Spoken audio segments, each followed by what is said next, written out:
Hey church, my name is Amy Bridges and I am so thankful to be with you today. If you will, turn to the book of Romans chapter 12 verse 6. And while you are turning there, I have to tell you Romans 12 is one of my absolute favorite chapters in the Bible. I read it often because it helps remind me that I'm called every day to be a living sacrifice for God. So we're going to read verses 6 through 8 together. Verse 6. We have different gifts according to the grace given to each of us. If your gift is prophesying, then prophesy in accordance with your faith. If it is serving, then serve. If it is teaching, then teach. If it is to encourage, then give encouragement. If it is giving, then give generously. If it is to lead, do it diligently. If it is to show mercy, do it cheerfully.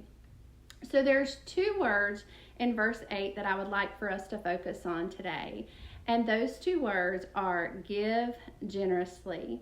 If you're anything like me, I love to be given instructions that are very specific, but also doesn't give me limitations. And I feel like that is exactly what Paul is doing here. I know initially when we read these words, give generously, our mind immediately goes to our financial giving, as it should. I think giving generously of our finances, I believe, is a command that is for our own benefit. You see, when I'm tempted not to give generously and even sacrificially with a cheerful heart, that is a huge red flag for me to really ask myself, who am I really serving in this? Am I serving myself, my doubt that God will provide? Am I serving my desire for that next material thing I've been wanting? Or am I going to choose to serve a God who has already blessed me so generously? Jesus tells us plainly in Matthew 6:24 that we cannot serve two masters, that we will hate the one and love the other.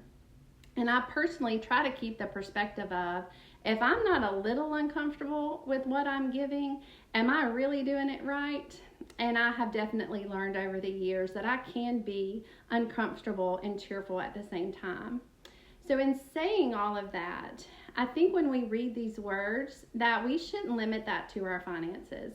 Paul is telling us no matter what we have to give it generously. And I think the absolute best thing that we can give generously is our love.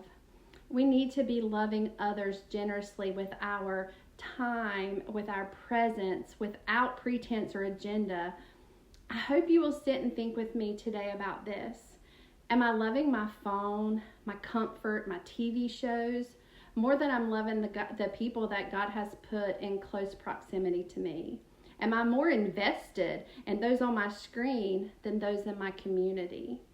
I'm fortunate enough to work for a ministry that draws very close to the broken people in our community. And these people are lost and they are in desperate need of pure, genuine, completely unconditional love from us that will lead them to the love of our Savior. Ask yourself too, am I loving my church generously? Are you investing in the lives of the children, the youth, the single moms, the widows, the elderlies?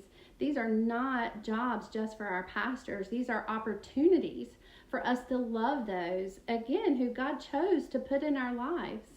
So my prayer for you is that you will love others so generously, so often, that love isn't just something that you do, it's something that you will become.